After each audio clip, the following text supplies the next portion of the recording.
There was a security guard. He got a job guarding a hat factory, but hey, he was only allowed to carry a cap gun. Let's have a little gun talk, shall we? In Brazil, there's 100 million fewer citizens than there are in the United States of America. You got to be 25 years old to own a gun. Blah, blah, blah. It's illegal to carry a gun there outside of a residence, and the total number of firearms in Brazil is thought to be between 15 and 20 million, and about 10 million of those apparently are unregistered.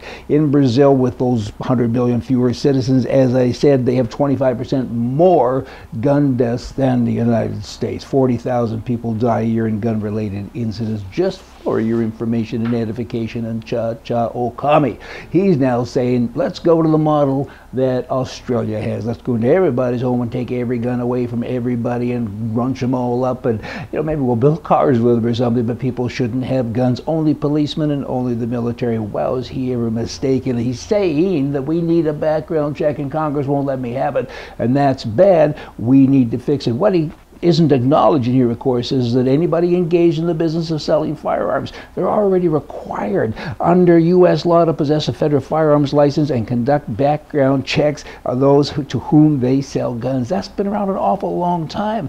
I mean, come on already. All of those things are already in place, and it's the old story again. Good people don't do bad things. So everyone that he's talking about, they're people like Chicago people from where he's from, the people where you're not allowed to have a gun, right? And these people are killing other people every day, the highest homicide rate in the whole country. And he's talking about all the other places. I could go on and on, but you know what I mean. In Canada, recently I went to a website. It's called guncontrol.ca.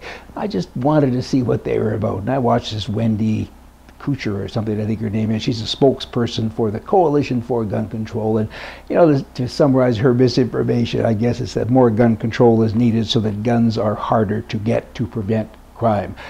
None of that adds up. It doesn't make any sense. It's a liberal assault on common intelligence that most of us people have. It's hard to get a legal gun now.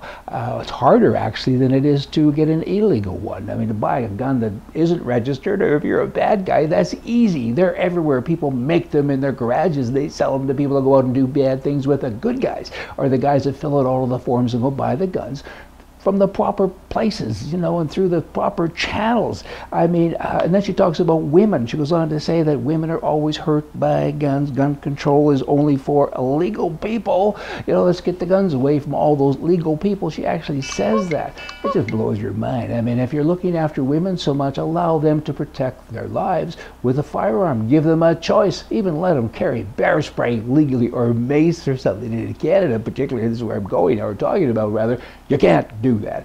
Here's an accused armed smuggler in California.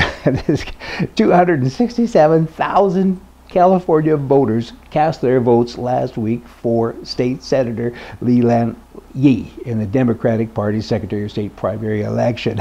You know what? He was a long-time Democrat and advocate for gun control, and anyone who has a gun is a bad guy. And guess what? He was finally picked up doing gun things himself. He was a gun runner. They get all kinds of money. He's waiting now to go to prison. He might even be in jail. Not sure about that. But he even got this prize one time. It's called Gun Violence Prevention Honor Roll.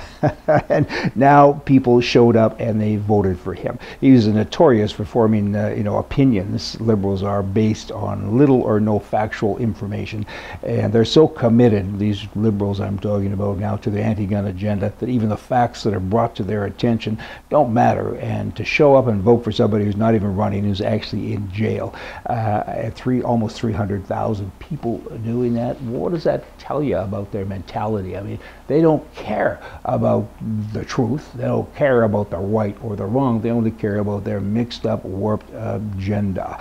Oh, I can't talk anymore about these gun people. They make me crazy. Not the gun people like me and maybe like you. It's about the people who say, nobody can have a gun. If you don't like guns, don't buy one. It doesn't get any simpler than that. You all come back tomorrow. We're going to have more for you from the right. See ya.